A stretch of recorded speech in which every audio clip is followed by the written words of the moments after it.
Hello, everyone. I'm Luke Thomas. I'm the CEO of World Child Cancer. So today's a slightly unusual day. And normally we prefer to celebrate the children, the families, and the healthcare staff in the countries where we work because they're obviously the reason we're here. But today we're celebrating one of our UK team, someone who has dedicated her career to improving children's lives here in the UK and all over the world. I'm delighted to be joined by our chair, Rachel Hollis OBE. Thanks very much. Rachel has spent more than 3 decades working in paediatric oncology and hematology nursing, helping shape children's cancer care through clinical leadership, education, and advocacy. Throughout her career, she supported children and families during some of the most difficult times in any of their lives, while also helping to strengthen cancer care for future generations of nurses and other health professionals. Alongside her work in the NHS, Rachel has chaired the Professional Nursing Committee at the Royal College of Nursing until last year, in fact. And she's been a passionate advocate for improving childhood cancer care globally. She's worked with healthcare professionals and partners in countries in Africa and Asia, with a particularly close connection to Cameroon, supporting efforts to strengthen services and improve outcomes for children with cancer. Now, I think for any of you working or involved in the world of children's cancer, you all know Rachel through her long-standing involvement with World Child Cancer and all the other things that she's been doing. But she served on our board for many years and now leads it as chair, helping to guide our organisation as we work alongside local partners to ensure that more children, wherever they're born, can access quality care, diagnosis and treatment. Rachel, as I mentioned up top, has just received an OBE in the King's Birthday Honours List in recognition of her services to nursing. It's an incredibly well-deserved award and one that reflects her decades of compassion, leadership and commitment to improving children's lives.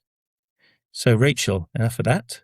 Firstly, congratulations from all of us at World Child Cancer. We're incredibly proud of you and thank you for taking time to speak to us today.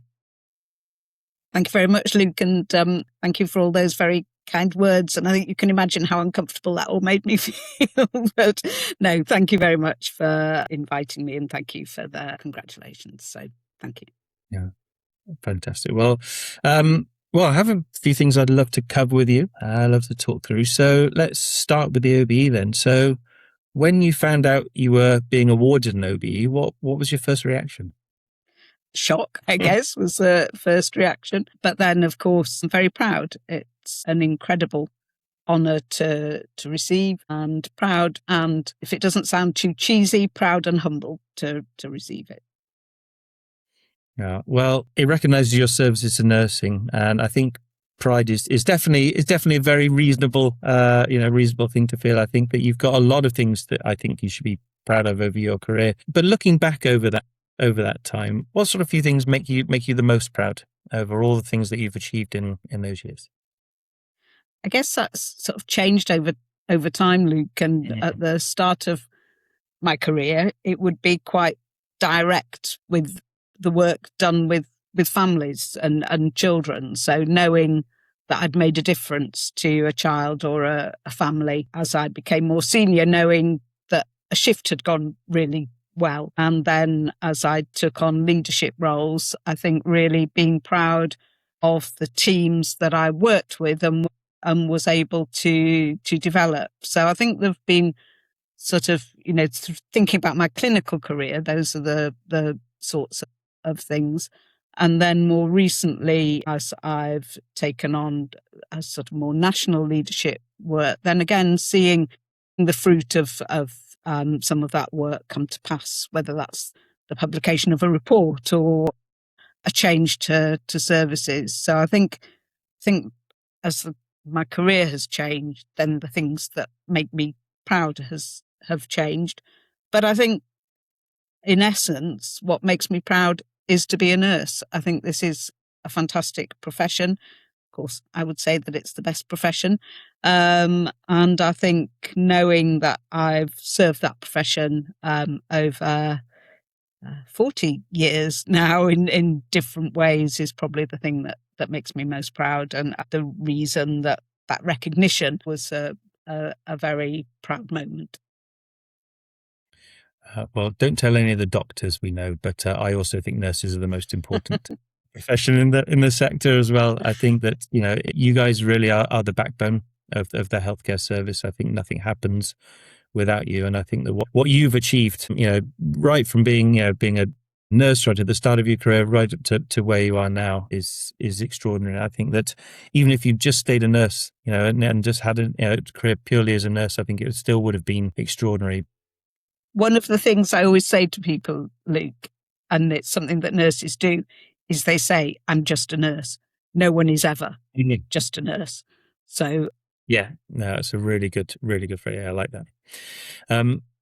You have, though, met and worked with and encountered a lot of people along the way.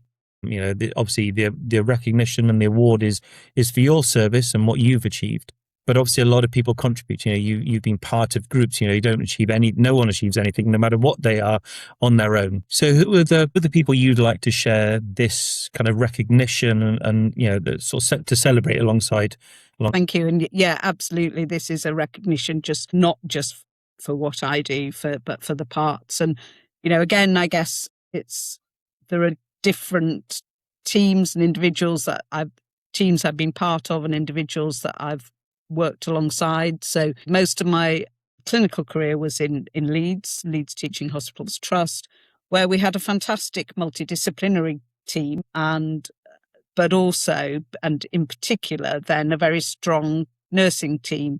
And I think those nurse leaders that I worked with alongside as we developed that service absolutely are a critical part. But also then, as you referred earlier, Luke, to the Royal College of Nursing, and my first sort of national work really was done through a children's cancer, what was called the Paediatric Oncology Nurses Forum, back in the 1990s. And there I met 5 extraordinary women who we worked together to really develop children's cancer care as a speciality here in the UK. And our careers have moved in different directions, but they still continue to inspire me. Their friendship continues to sustain me. 30 years on, we still meet, and a number of us are still active within the speciality. So I think they've been a really important part of my own growth and development. Fantastic. Well, as you mentioned, you spent 30 years. I think 40. Did you say 40 years now? 40 years nursing and more than 30 years in children's cancer nursing. So more than 30 years, yeah, in children's cancer nursing. What, you know, it's a tough occupation. I mean, you know, nursing is always tough, and children's cancer nursing feels like probably one of the tougher areas to work in. What inspired you to kind of make that move and to work in that? Well, as so often in a career, and you'll know this, Luke, it's not an active decision where you go to be. So, you know, finding myself in children's cancer care was not a career decision. I trained first as a general nurse, so as an adult nurse, didn't expect to enjoy my paediatric placement at the time, really enjoyed it, found it one of the most rewarding experiences of my training career. And so then went on to become a children's nurse. At that time, actually, I was thinking that I would go and work abroad, but I found myself on the children's cancer ward in Leeds, and just found that was a speciality that I really felt at home in. That was partly, I've talked earlier about working in a great multidisciplinary team. Paediatric oncology is less hierarchical than in a number of different specialities that I've had experience of, and really valued working alongside all members of the multidisciplinary team. But then I think it's the relationship that in children's cancer care you build up with children and families over time. It's not, you know, children don't come in, have a procedure, go home again. And so for many children, their care can take years. And so you really build up a very strong relationship with the family. So that was one of the things that kept me on that ward. And then I think the other thing is it's a specialty that's always changing, always developing, seeing progress, seeing developments, always something different to learn. And I think they were probably the three things that Yeah. kept me in the speciality.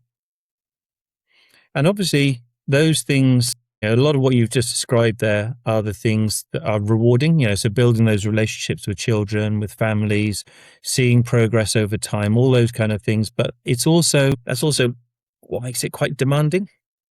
So how did you find, because obviously when children recover, obviously things are great, but those very same things that make it rewarding can also make it quite challenging. So how did you manage that? How did you sort of deal with some of the more difficult parts of that?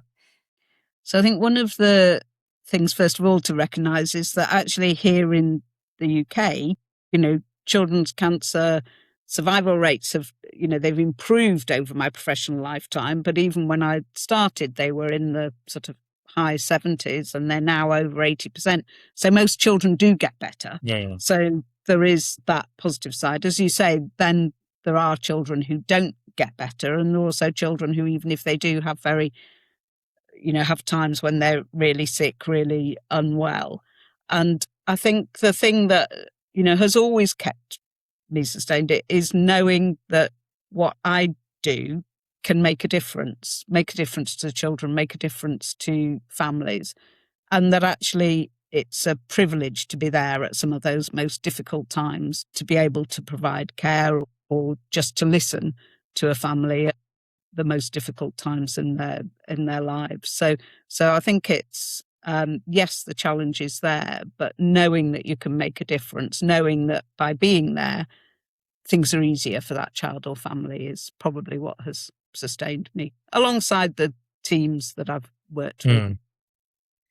It's interesting. I mean, it's really, very thoughtful to talk about being a privilege to be there at those most difficult times. That's really interesting and a really interesting, and I can see how that would keep you, sort of motivated and close and interesting.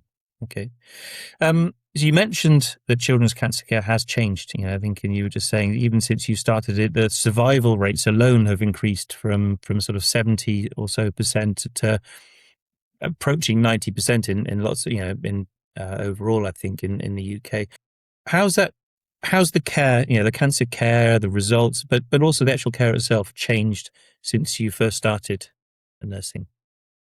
So I think one of the things that was changing when I first started in my career was the centralisation of children's cancer care in the UK. That was already well advanced. There were already regional centres of excellence that children came to. So that has continued. So where there are still those specialist centres, there are, if you like, super specialist centres that only can deliver some of the most advanced or care that needs particular resources. So we have two centres in the UK, for example, that provide proton beam therapy, particularly sort of complex radiotherapy to children. So there's been an increase in specialisation, but alongside that, there's also been a move to decentralise those aspects of care that can be decentralised. So a move to develop more shared care centres and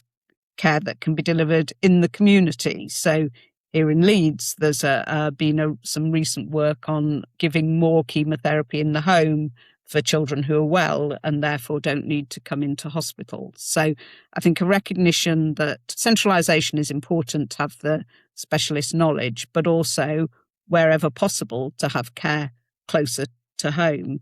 And as more children have survived, then a recognition of the importance of being closer to home for things like, being able to go to school when children are well enough, being able to maintain normal friendships, being able to make sure that the families are supported. So getting that balance between centralisation of care and developing care closer to home, I think, has been one of the big changes, alongside some of the clinical care. So we're much better now at controlling sickness for children than we were when I first started. We're much better at recognising and treating infections. And children have central venous lines, which means that they don't need as many invasive procedures. So there are a number of aspects of the clinical care, but I think it's also a change in the way that services have developed. And I think probably the third thing that I would say is changes in research. That there is a real recognition of the importance of clinical research and clinical trials to improve survival in the way that we've seen. Those interesting talk about that model, bringing care closer to home, the need for specialist centres as well. And I think it really does, as you'll know only too well, it really does reflect the kind of the evolution that we're going through in the countries where we work. Absolutely. Really moving that, trying to balance that need for being close to home and to supporting families. So it's really interesting to see how much that's impacted survival rates and care quality in the UK as well. Yeah. Great. Okay. So one last thing before I move on to talk a little bit more about the global side of your career. When you reflect, though, is there a particular child, a family, or a moment that reminds you why you chose this profession? Is there someone or something that particularly stands out?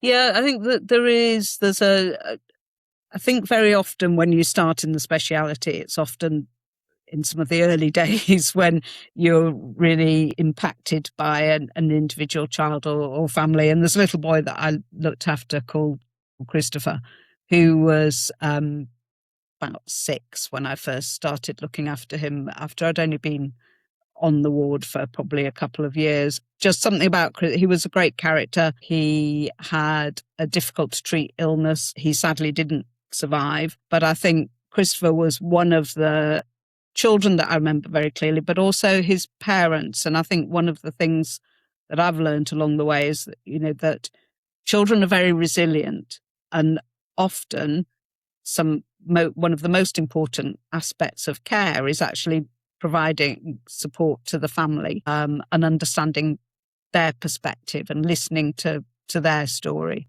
And Christopher is one of those children who I'm still in contact with his family, some almost 40 years later, because of the bond that was created at the time that I cared for him. So he's probably the one.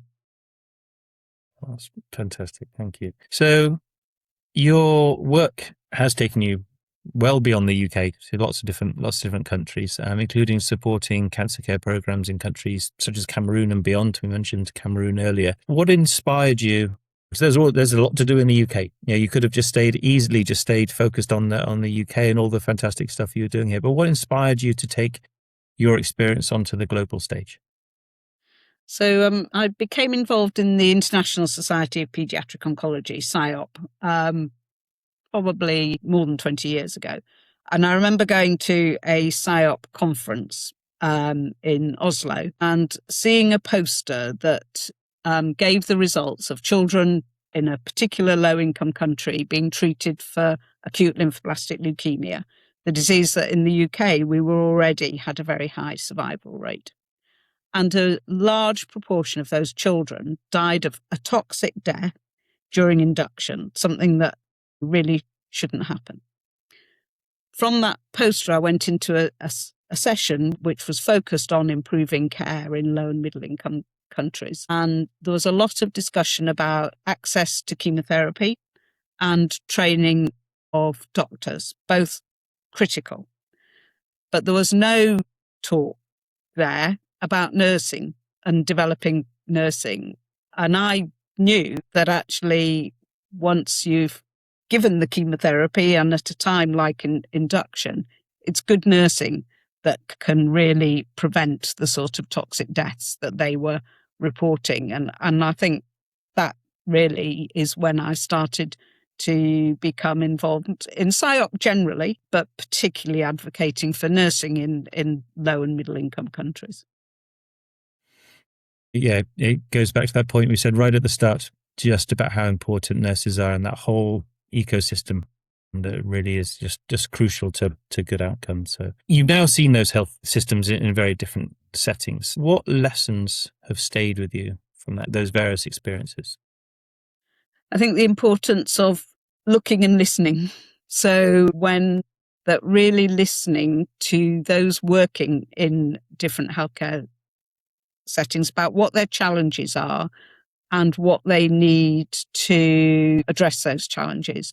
Because it's very easy to go in with what you think are the answers to some of the challenges that they face. But I can't know what the real challenges are in Cameroon or other countries we go until you go and listen, but also look, watch what's happening, watch the way that services are being delivered, watch the way that families respond to what's happening.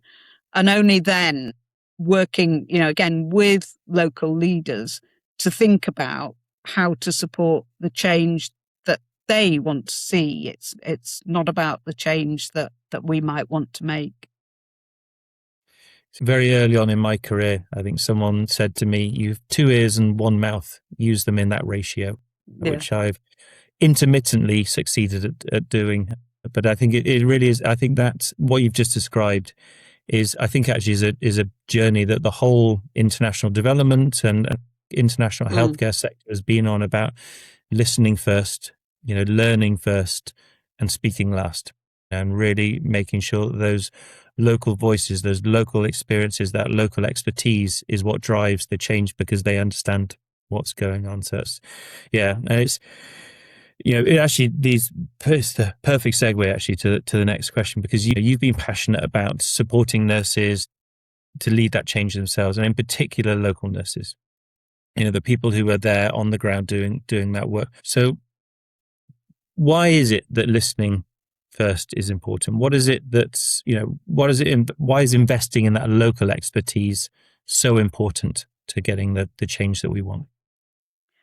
Well, I think partly for the reasons that we've said around they're the people who know what the change is that they want to see, but it's also the culture and the system within which they work. So, nursing is, so thinking particularly about nursing is different in every country in the world. How nurses are organised, how their voice might be heard, how they see their practice, and therefore, what might work for me and my team in the UK may not work in a different setting, because the very culture within that setting is different. But also, at the end of the day, if I'm visiting a country or invited to visit a country, I'm going to go home. So to be sustainable, you have to have local leadership. You can't not, because otherwise you're setting up something that is not sustainable. Fantastic. So, so a little bit about World Child Cancer, if I may, seems we're reflecting on your career and your time, and obviously you've been such a key part of World Child Cancer over around approaching a decade, I think. So you have been with us for a long time, and obviously now you're chair of our board. What first drew you to World Child Cancer? And partly it was quite simple, that World Child Cancer was and remains one of the principal organisations here in the UK that are trying to address that fundamental injustice, which means that children with cancer don't get access to the treatment that they need in many low and middle income countries.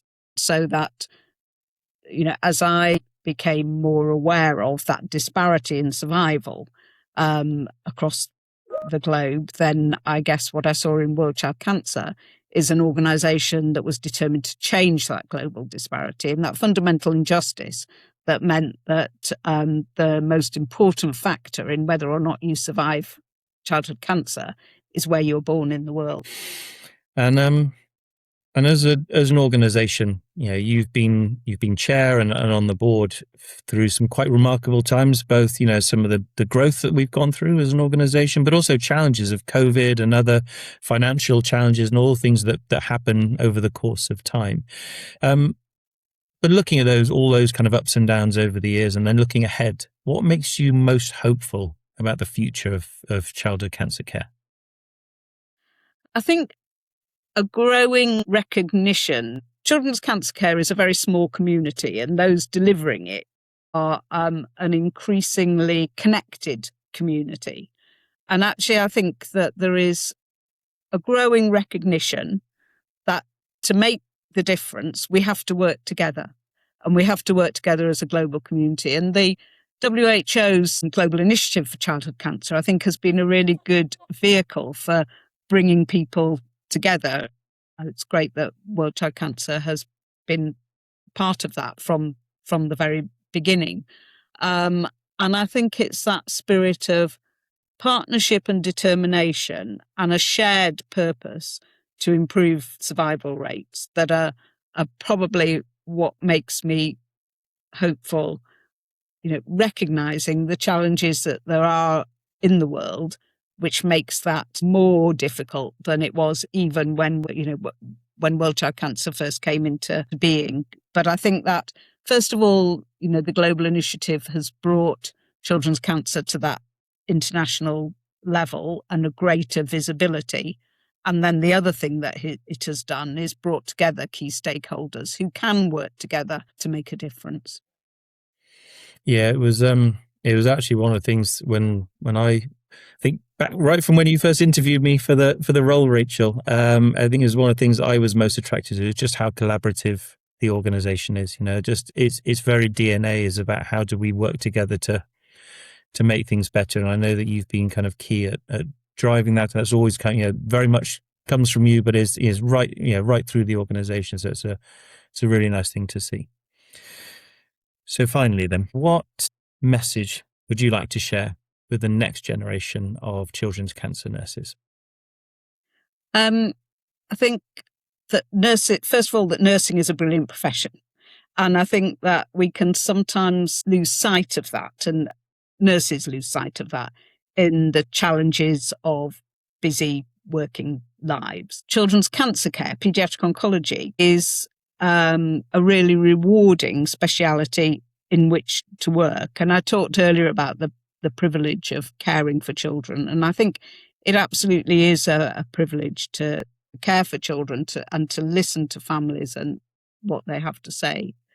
But I would also encourage people to take opportunities to take that difference that they make at the bedside and think about the difference that they can make to services, to being part of the continuing development of services within which they work, and also the difference they can make to their profession. And so really looking for and embracing those opportunities to take that difference to a higher level. Yeah, fantastic. And that's what a lovely message to finish on. I think there are, as you and I both know, there are a lot of Rachels out there. There are some amazing nurses who are doing that fabulous work. And I think that's a wonderfully inspiring message to finish on. So thank you so much, Rachel, for sharing your story with us today. Your OBE is, like I say, hugely deserved recognition of an extraordinary career. But as we've heard, it also reflects a much bigger than any one individual's achievement. It recognises a lifetime spent caring for children and families, but also supporting and working with those other people to strengthen those health systems and champion better care for children with cancer around the world. I know I can speak on behalf of the board, the staff, and everyone, all the partners that we work with, that we are incredibly grateful for your leadership, your calm, your compassion, and your continued commitment to our mission. We are genuinely so lucky to have you as part of our team. Congratulations once again, and thank you for everything you continue to do for children with cancer and their families. Thank you, Luke.